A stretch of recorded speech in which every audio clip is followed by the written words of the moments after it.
Graça e paz. Vamos abrir a palavra na segunda carta de Pedro, capítulo 3, versos de 10 até o 13. Vamos ouvir a leitura da palavra de Deus. Vamos ouvir com carinho e com vontade. Virá, entretanto, como ladrão o dia do Senhor, no qual os céus passarão com estrepidoso estrondo, e os elementos se desfarão abrasados. Também a terra e as obras que nela existem serão atingidas. Visto que todas essas coisas hão de ser assim desfeitas, deveis ser tais como os que vivem em santo procedimento e piedade, esperando e apressando a vinda do dia de Deus, por causa do qual os céus incendiados serão desfeitos e os elementos abrasados se derreterão. Nós, porém, segundo a sua promessa, esperamos novos céus e nova terra, nos quais habita a justiça. Que Deus revele a sua palavra aos nossos corações. Estamos lendo esta carta de Pedro, estamos fazendo leitura,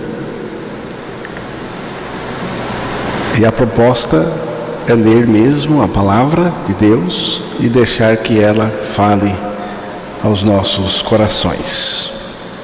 Nós sempre continuamos de onde paramos.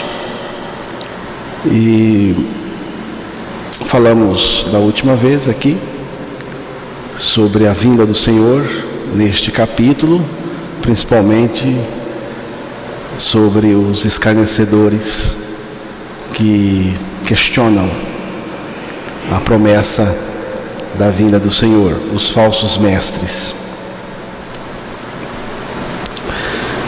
Neste capítulo, Pedro procura trazer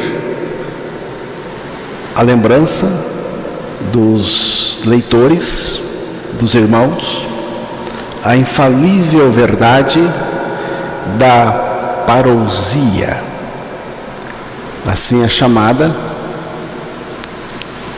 no Novo Testamento, a volta do Senhor, o retorno do Senhor, ou o segundo advento de Cristo.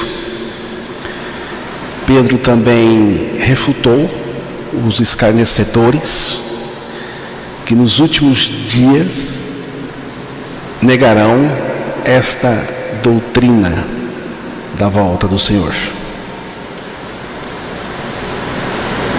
Os escarnecedores dizem que Jesus não vai voltar, mas isso não procede. Certamente o Senhor retornará, o dia do Senhor virá, e a consumação de todas as coisas também ocorrerá. Pedro diz que os céus passarão com estrepitoso estrondo e as coisas, os elementos, todas as coisas serão desfeitas. Mas Deus, ele diz também, fará surgir novos céus, nova terra, onde habita a justiça. Vamos voltar um pouquinho no verso 4. Vamos ouvir. E dizendo: onde está a promessa da sua vinda? Porque desde que os pais dormiram, todas as coisas permanecem como desde o princípio da criação. Onde está a promessa da sua vida? aqui são os escarnecedores, dizendo, perguntando, zombando de Deus, zombando da palavra, zombando da volta do Senhor e zombando daqueles que creem no Senhor. Onde está a promessa da sua vida? A que esses escarnecedores estão se referindo quando dizem: onde está a promessa da vinda do Senhor? Referem-se à volta de Jesus para buscar os seus em um evento grandioso denominado de arrebatamento, conforme Paulo descreveu na sua primeira carta aos Tessalonicenses, capítulo 4, versículos de 13 a 18. Não queremos, porém, irmãos, que sejais ignorantes com respeito aos que dormem, para não vos entristecerdes como os demais que não têm esperança. Pois se cremos que Jesus morreu e ressuscitou, assim também Deus, mediante Jesus, trará em sua companhia os que dormem. Ora, ainda vos declaramos por palavra do Senhor isto: nós, os vivos, os que ficarmos até a vinda do Senhor, de modo algum precederemos os que dormem. Porquanto o Senhor mesmo, dada a sua palavra de ordem, ouvida a voz do arcanjo e ressoada a trombeta de Deus, descerá dos céus, e os mortos em Cristo ressuscitarão primeiro. Depois nós, os vivos, os que ficarmos, seremos arrebatados juntamente com eles, entre nuvens, para o encontro do Senhor nos ares, e assim estaremos para sempre com o Senhor. Consolai-vos, pois, uns aos outros com essas palavras. Então, essa vinda do Senhor, que Paulo diz aí, ele relaciona com o arrebatamento, com o arrebatar. Então, esse evento aí é o arrebatamento. Mas será que os escarnecedores estavam se referindo ao arrebatamento? Dificilmente. Esses zombadores tinham algum conhecimento dessa fase inicial da vinda de Cristo. Ou eles estavam se referindo à volta de Cristo com os seus, aqueles que foram arrebatados, para instituir o reino teocrático universal de Deus. É possível que seja essa a ideia, é possível. O restante do texto aí de Pedro, o restante da passagem, parece indicar que eles estavam se referindo ao julgamento final de Deus na terra, aquilo que se costuma chamar de fim de mundo, a destruição dos céus e da terra pelo fogo no final do milênio. Em outras palavras, esses escarnecedores dizem: vocês, cristãos, nos ameaçam com advertências acerca do julgamento terrível sobre o mundo. Afirmam que Deus intervirá na história, castigando os perversos, e destruirá a terra. Mas não há nenhuma prova de que Deus intervirá na história. Por que devemos crer nisso? Podemos viver como bem entendermos, podemos viver do jeito que quisermos.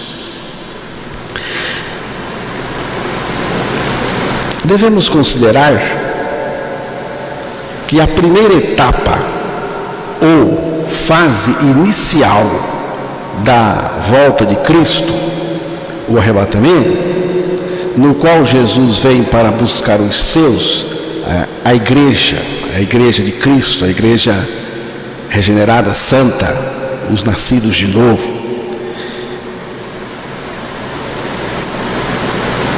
E a segunda vinda de Jesus com os seus, os que ele levou no arrebatamento.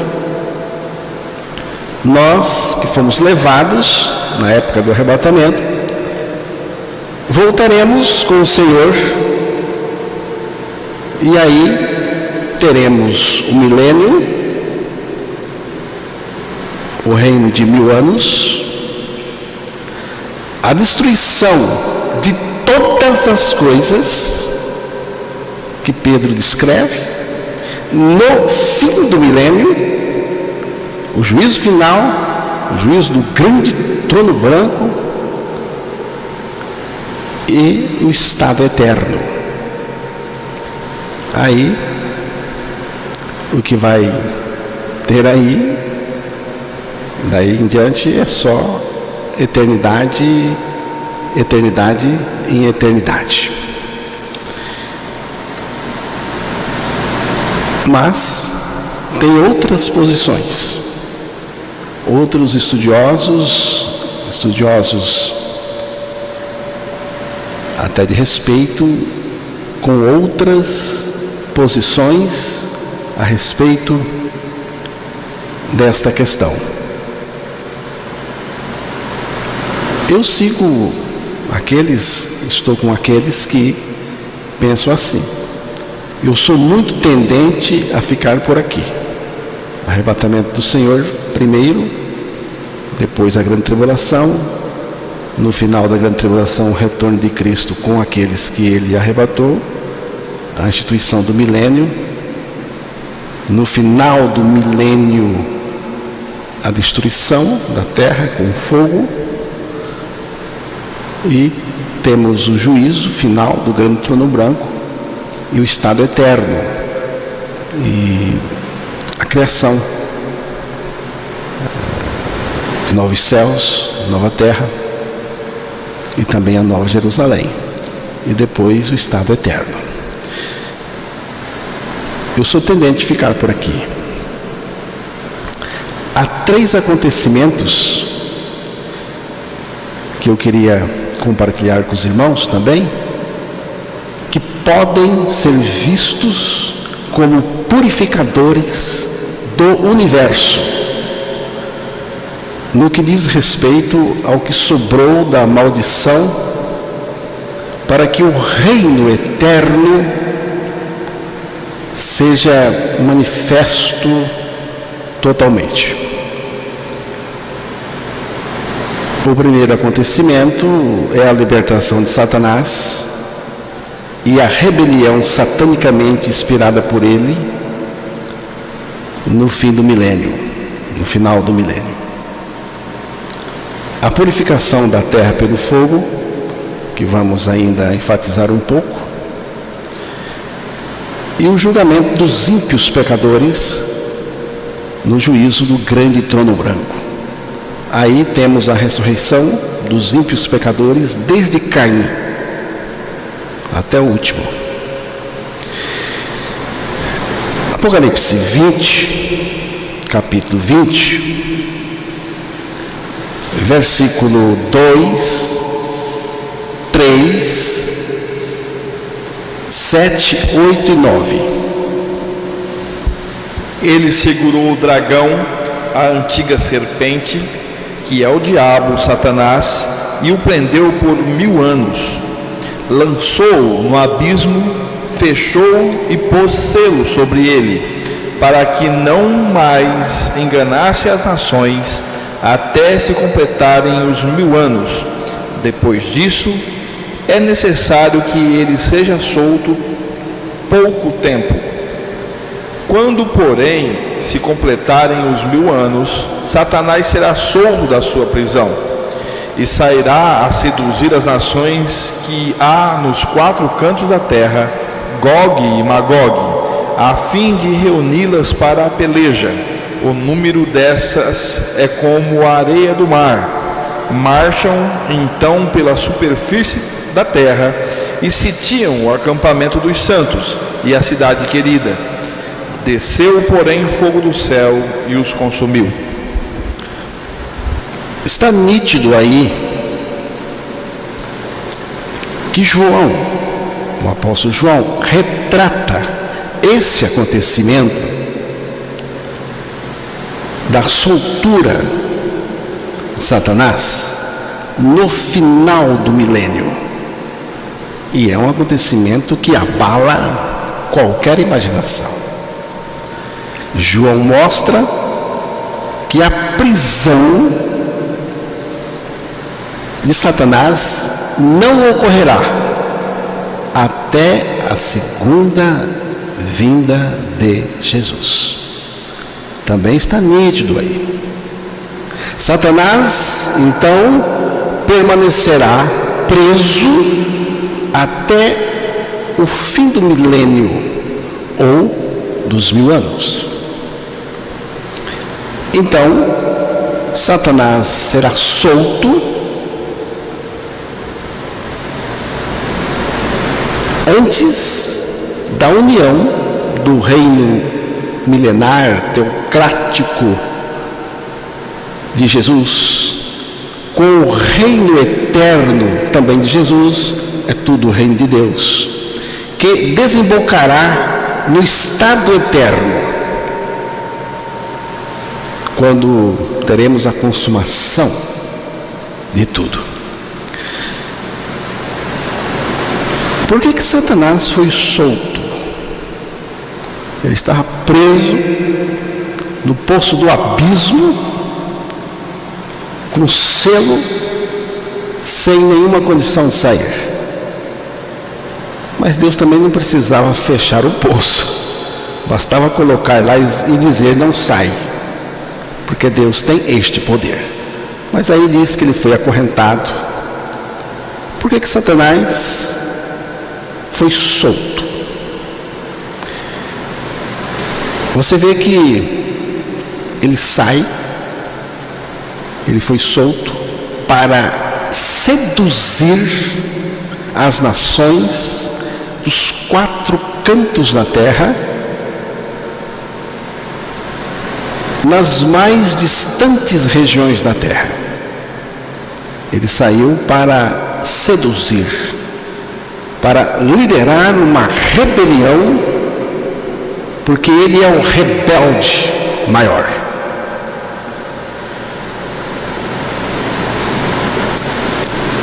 É mais uma tentativa, a última tentativa de Satanás de alcançar o objetivo do seu primeiro pecado. A liberdade de Satanás também, e aqui está um ponto muito importante, gostaria que você prestasse atenção. A liberdade de Satanás também é vista como um teste final que demonstrará a corrupção do coração, da natureza humana caída. Ficará demonstrado mais uma vez que a encrenca, a maior enrascada do ser humano é a sua natureza pecaminosa, sua natureza pecadora. É ele mesmo. É por isso, irmãos, que tem que morrer. Tem que morrer em Cristo. Essa velha natureza, esse velho homem corrupto, tem que morrer em Cristo. Essa velha natureza tem que ser desfeita ali, no corpo de Cristo, na cruz, para que possa ocorrer a mudança. o novo nascimento, a regeneração, a troca de natureza, a troca de vida. A nossa vida, que Cristo crucificou na cruz e com Ele morreu, pela vida dele, a vida de Cristo, a vida de Jesus, pela nossa ressurreição juntamente com Ele, e mais, Ele próprio passa a viver em nós a sua vida. Já estou crucificado com Cristo e vivo, não mais eu, mas Cristo vive em mim. Embora todas as pessoas que entraram no milênio sejam salvas, não serão totalmente aperfeiçoadas no milênio. Nem o ímpio, nem um pecador perverso, nem um marcado pela besta, com a marca da besta, entrará no milênio de Deus. Só salvos. De alguma maneira Deus preservou, e essas pessoas entrarão vivas no milênio, quando Cristo voltar com a sua igreja e prender o anticristo e o falso profeta no lago de fogo e amarrar Satanás por 1000 anos. A descendência dessas pessoas salvas que entraram no milênio em corpos mortais, a descendência dessas pessoas durante o milênio nascerá com a mesma natureza caída que seus pais também nasceram, mas os seus pais foram regenerados, como hoje nós fomos regenerados,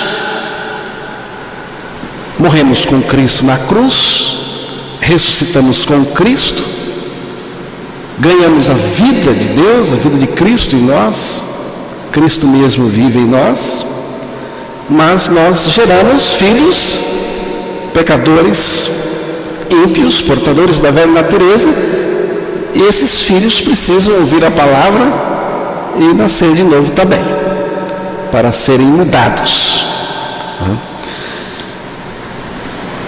A mesma natureza caída, natureza de Adão, eles vão nascer também com a mesma natureza. Consequentemente, as pessoas que nascerem no período do milênio, e vão nascer muitas, precisarão também nascer de novo em Cristo, do mesmo modo que nós nascemos agora. Durante o governo milenar, governo teocrático de Cristo, será necessário conformidade com a sua lei. A prisão de Satanás, a eliminação de fontes externas de tentação, a própria presença do Rei dos Reis, Senhor dos Senhores, as condições perfeitas do reino milenar, a paz maravilhosa estabelecida pelo Príncipe da Paz, Jesus. Será sim um reino de paz, totalmente. Levarão muitos cuja natureza não foi trocada, porque não nasceram de novo, a oferecer uma conformidade, uma obediência externa à lei do Rei, de Jesus. Bem, dentre os não regenerados, não nascidos de novo, do milênio, virá a multidão seguindo Satanás contra o Senhor. O assunto é importante, é denso, é profundo, e se você não estiver entendendo, levante a mão pode perguntar, porque nós podemos continuar no próximo domingo, tá? Então, irmãos, virá dos 4 cantos da terra, das regiões mais distantes, a multidão liderada por Satanás. A multidão marchará contra o acampamento dos santos, como você ouviu na leitura, talvez a Palestina, a cidade querida, que deve ser Jerusalém, não a Nova Jerusalém ainda, mas Jerusalém. E qual o propósito? Satanás liderar esses ímpios como a areia do mar contra o acampamento dos santos, contra o rei, contra o governo de Jesus. O propósito, irmãos, é destruir a sede do governo teocrático de Jesus e também os seus súditos. Você vê uma multidão, muita gente. Essas pessoas viveram sob a generosidade, benevolência, bondade, graça, amor, misericórdia do Senhor Jesus toda a vida. Mas agora se rebelam contra o Senhor. Veja, os irmãos, se rebelam contra o Senhor. Bastou Satanás ser solto, acenar, e a velha natureza já estava seguindo. O que acontece nesse momento em que eles estão lá diante do acampamento dos santos? Satanás e a sua turma. Apocalipse 20, verso 8 e 9.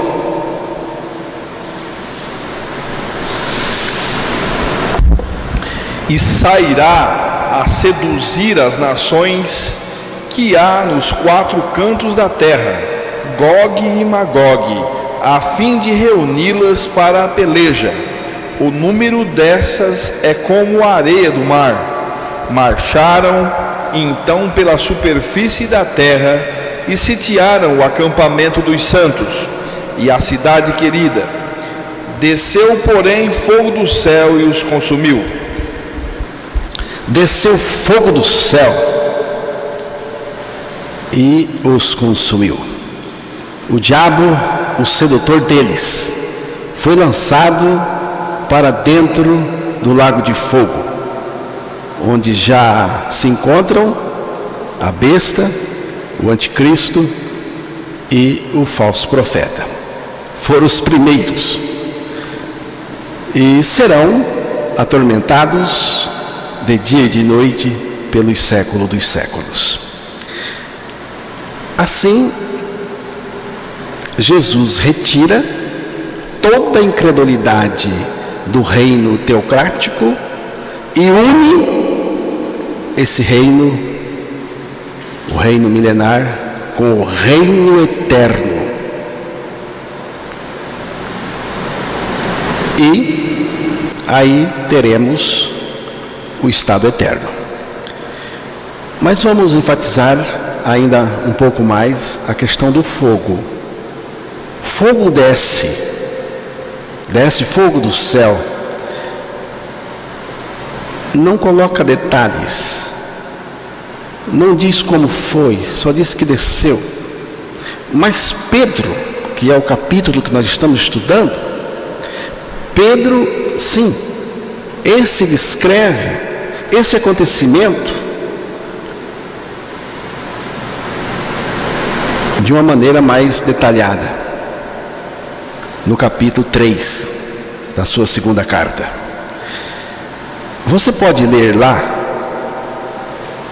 2 Pedro 3, versículo 10 a 12. Virá, entretanto, como ladrão o dia do Senhor, no qual os céus passarão com estrepitoso estrondo e os elementos se desfarão abrasados. Também a terra e as obras que nela existem serão atingidas. Visto que todas essas coisas hão de ser assim desfeitas, deveis ser tais como os que vivem em santo procedimento e piedade, esperando e apressando a vinda do dia de Deus, por causa do qual os céus incendiados serão desfeitos e os elementos abrasados se derreterão. Nós, porém, segundo a sua promessa, esperamos novos céus e nova terra, nos quais habita justiça. O que significa dia do Senhor? Pedro começa aí o versículo 10 falando da vinda do dia do Senhor.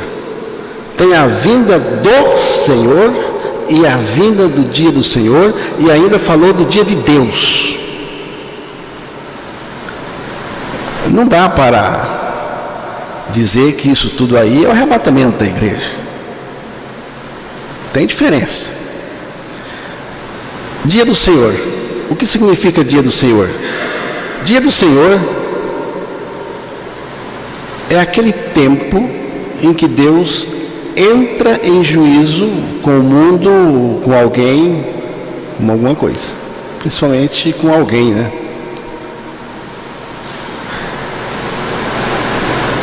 O Senhor já entrou em juízo várias vezes. Mas esse dia do Senhor que Pedro está dizendo ainda irá acontecer. Ele diz que virá como ladrão o dia do Senhor.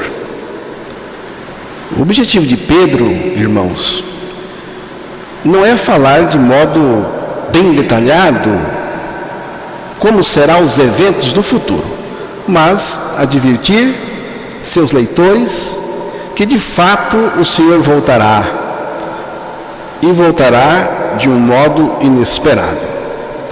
Por isso a comparação com o ladrão.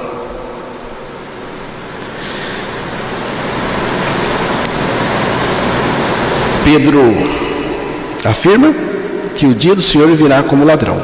Obviamente, para aqueles que não esperam o Senhor, né? Para aqueles que desprezam o seu aviso. Lá no milênio também será como ladrão. Será como ladrão.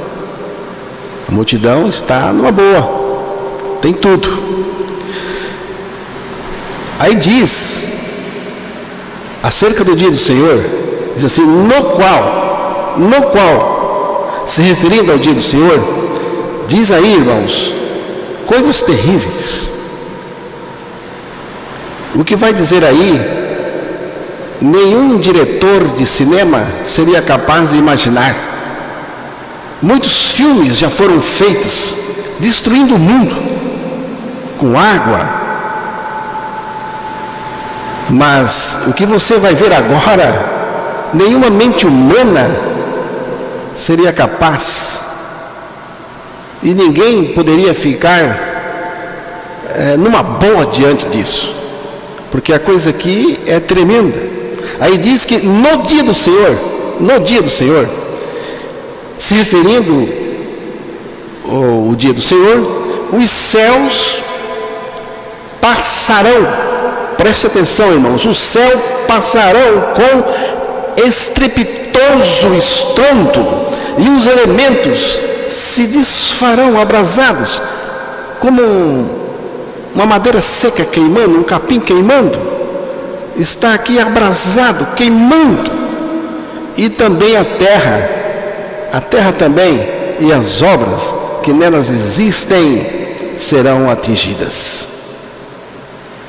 Todas as coisas hão de ser assim desfeitas, dissolvidas. Foi o que Pedro está dizendo, foi o que Pedro disse.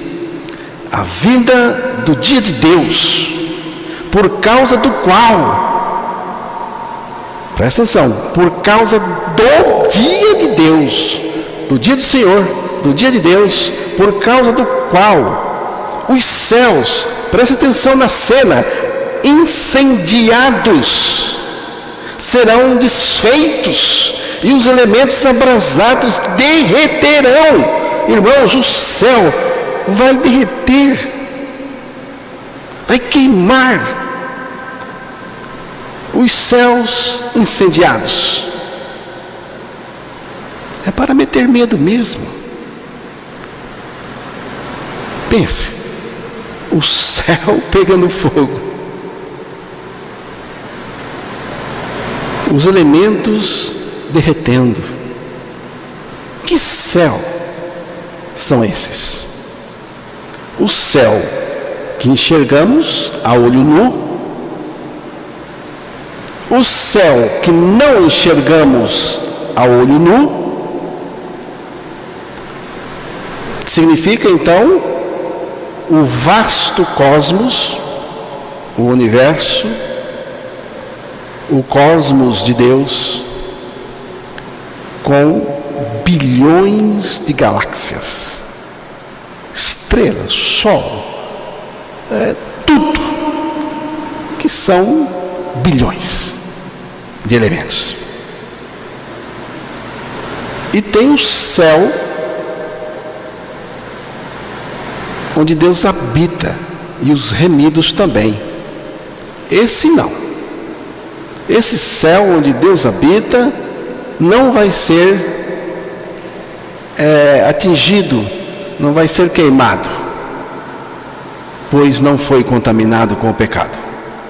Não vai ser atingido pelo fogo, porque não foi afetado pelo pecado. Você vê que o pecado não é brincadeira. Não foi só a terra que ele afetou. Ele afetou para cima. Os céus, menos o céu onde Deus habita. Pense você nesse vasto cosmos que está para além da nossa capacidade de ver, sondar. Pense, esse céu e terra pegando fogo, incendiando. Já pensou?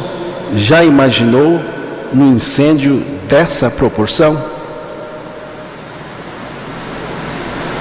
Tudo isto passará com um estrepitoso estrondo.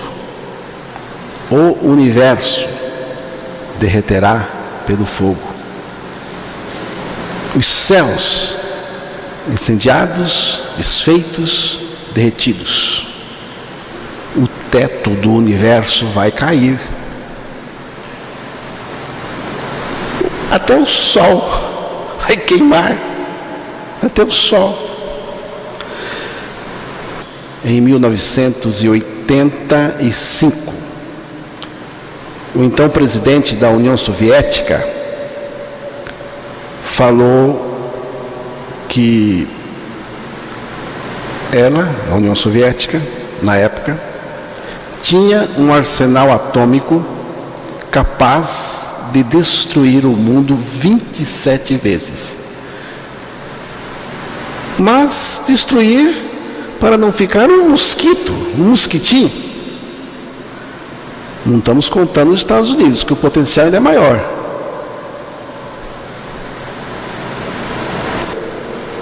Tudo na Terra e boa parte do espaço seria transformado em poeira cósmica. Mas Deus não precisa dessas armas dos russos, nem dos Estados Unidos, nem dos coreanos, nem dos chineses. Deus não precisa dessas armas. Ele mesmo vai destruir do jeito dele. Irmãos, Deus já fez tudo para pegar fogo. 2 Pedro 3,7. Ora, os céus que agora existem e a terra, pela mesma palavra, têm sido entesourados para fogo, estando reservados para o dia do juízo e destruição dos homens ímpios. Então, os céus que agora existem e a terra, porque tivemos um céu e uma terra um pouco diferente antes do dilúvio, com outras características, e agora são características diferentes. Mas ele criou os céus e a terra,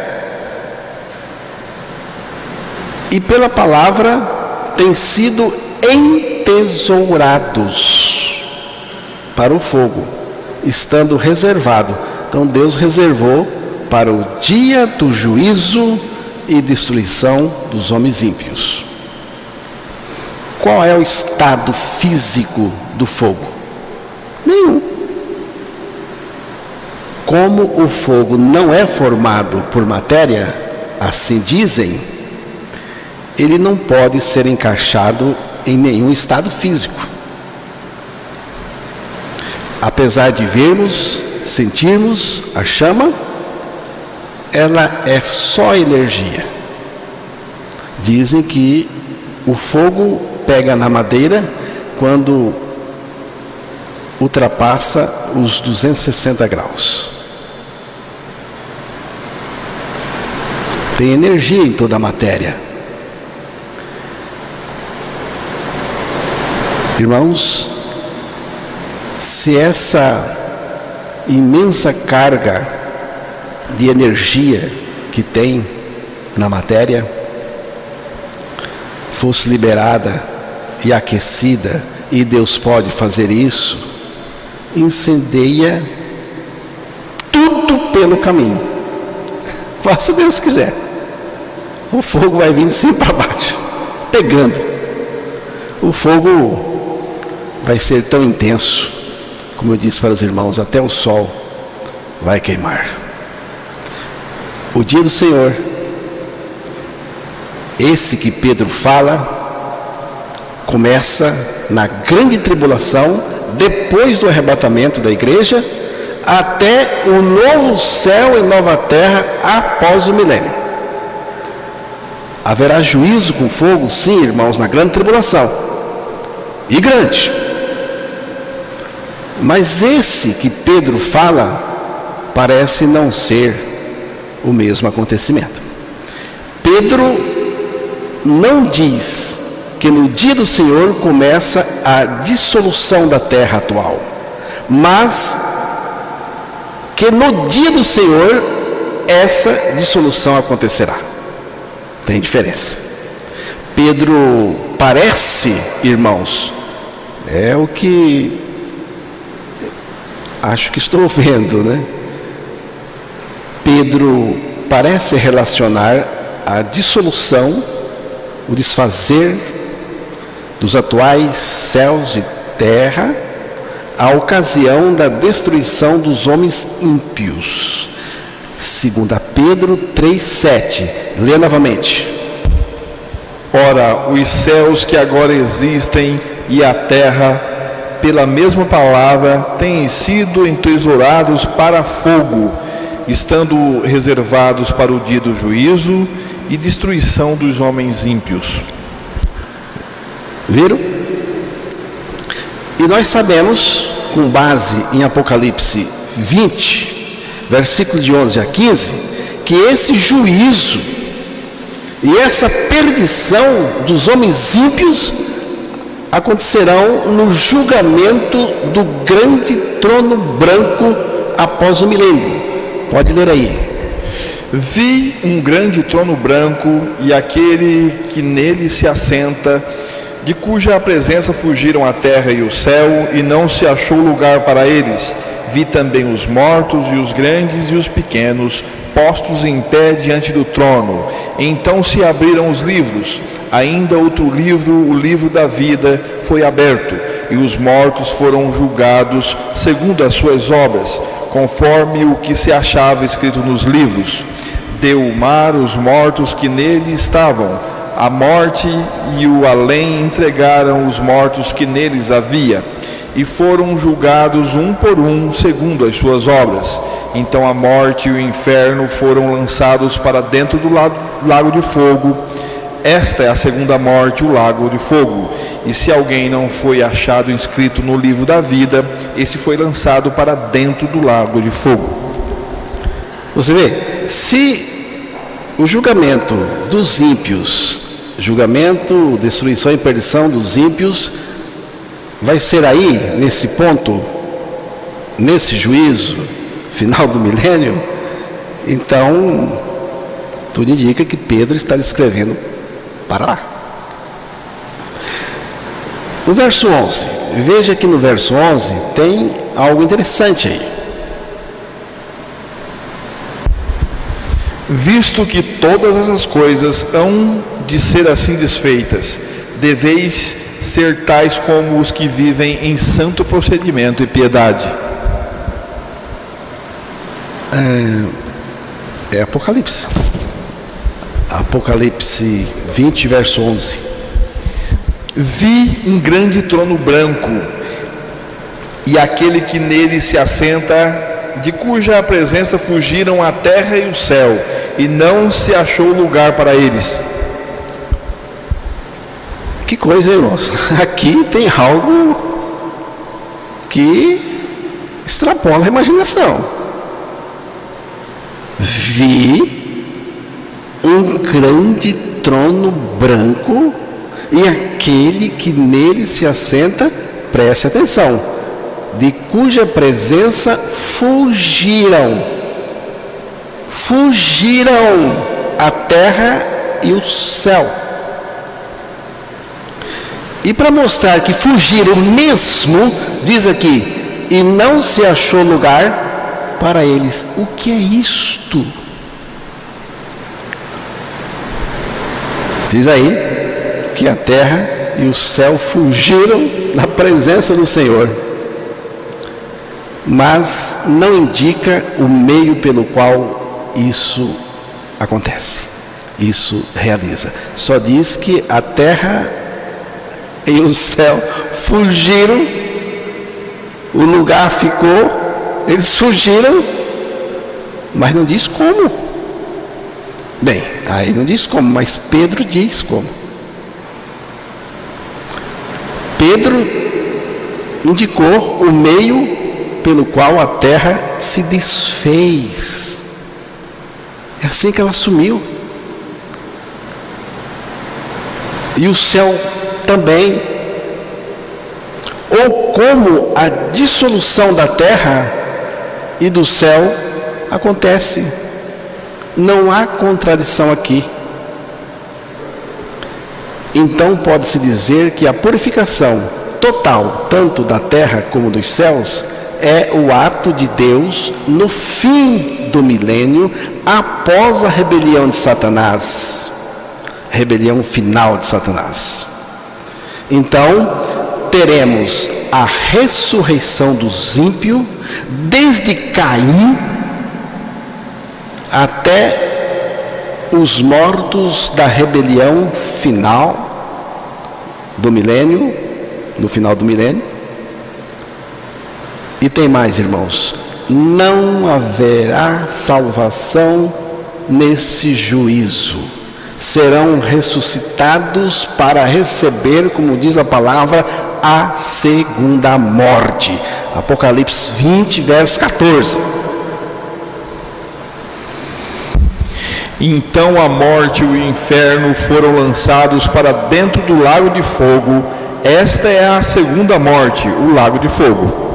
É para isto que os ímpios irão ressuscitar lá no juízo do grande trono branco, para receberem a segunda morte, porque não creram no Senhor Jesus Cristo enquanto viveram aqui.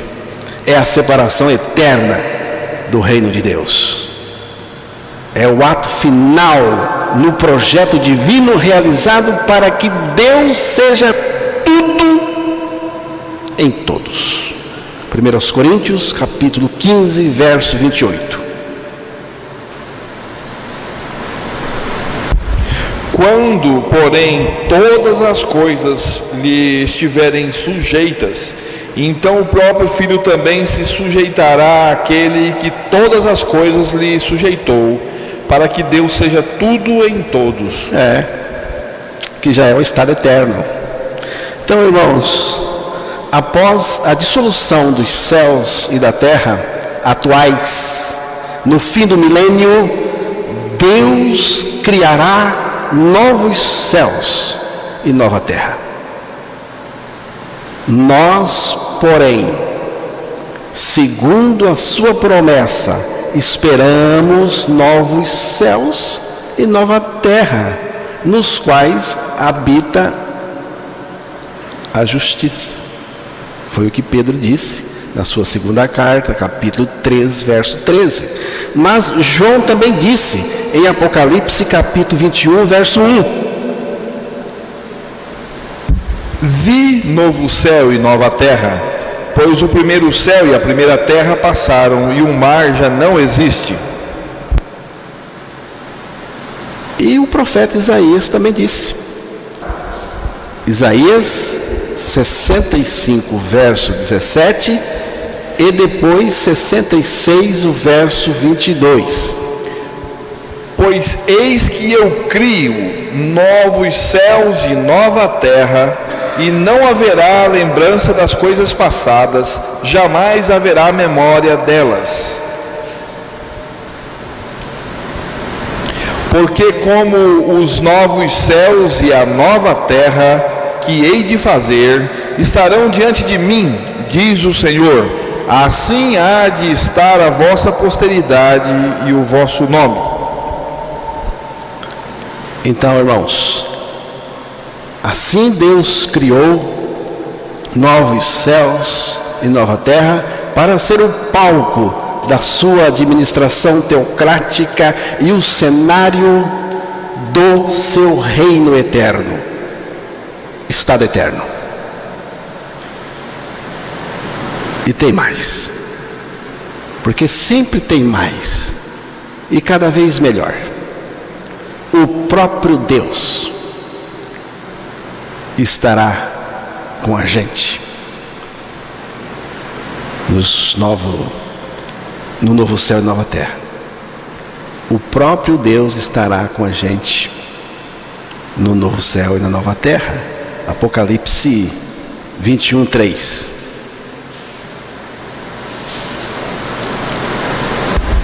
Então ouvi grande voz vinda do trono, dizendo: Eis o tabernáculo de Deus com os homens, Deus habitará com eles, eles serão povos de Deus, e Deus mesmo estará com eles.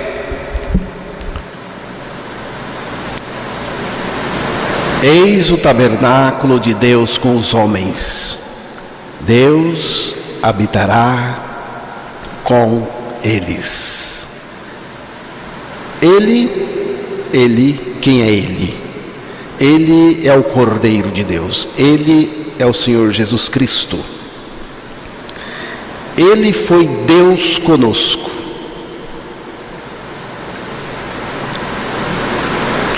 Agora Ele é Deus em nós. E depois nós na companhia dEle no estado eterno. E Ele não deixará de ser nossa vida, não. Ele continuará em nós.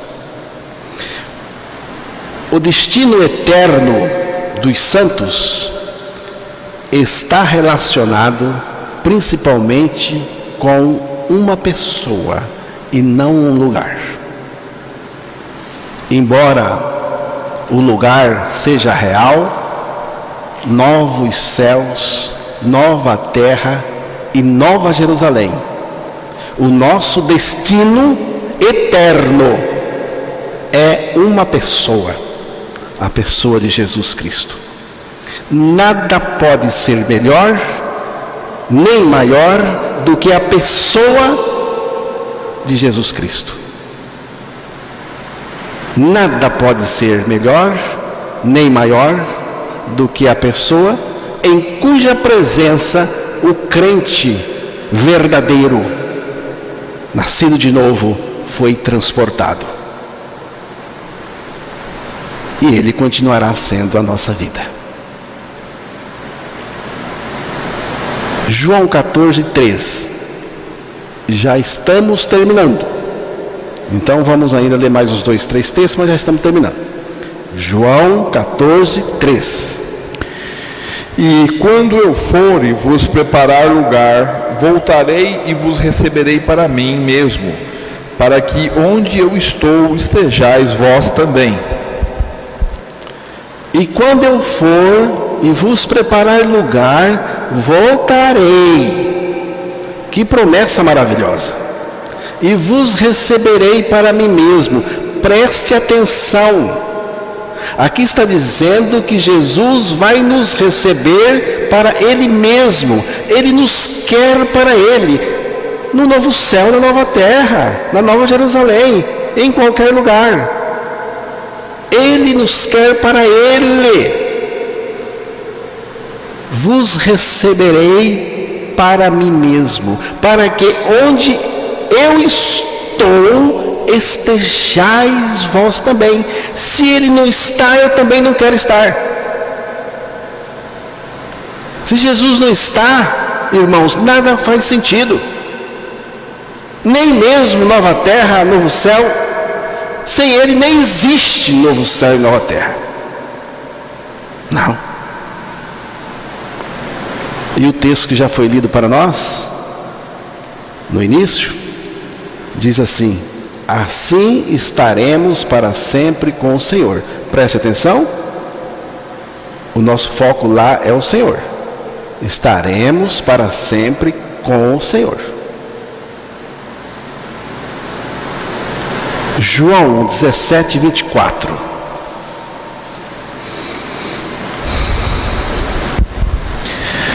Pai, a minha vontade é que onde eu estou estejam também comigo os que me deste, para que vejam a minha glória que me conferiste, porque me amaste antes da fundação do mundo. Você notou aqui? Jesus orando? Pai, a minha vontade é que onde eu estou estejam também comigo os que me deste, para que vejam. Vejam o quê? Vejam o quê? Para onde nós temos que olhar? Aqui diz que é para Ele, para a beleza dEle, o brilho dEle, a sua pessoa excelsa. É para Jesus que temos e teremos de olhar. Também será maravilhoso conviver com os demais santos no céu. Lógico, a nova terra, o novo céu, a nova terra e a nova Jerusalém. Tudo maravilhoso. A convivência com os irmãos lá no céu vai ser maravilhoso nesses lugares. Mas tem um mas. O nosso alvo aqui e lá chama-se Jesus Cristo. Ele é o motivo de tudo, a razão de tudo.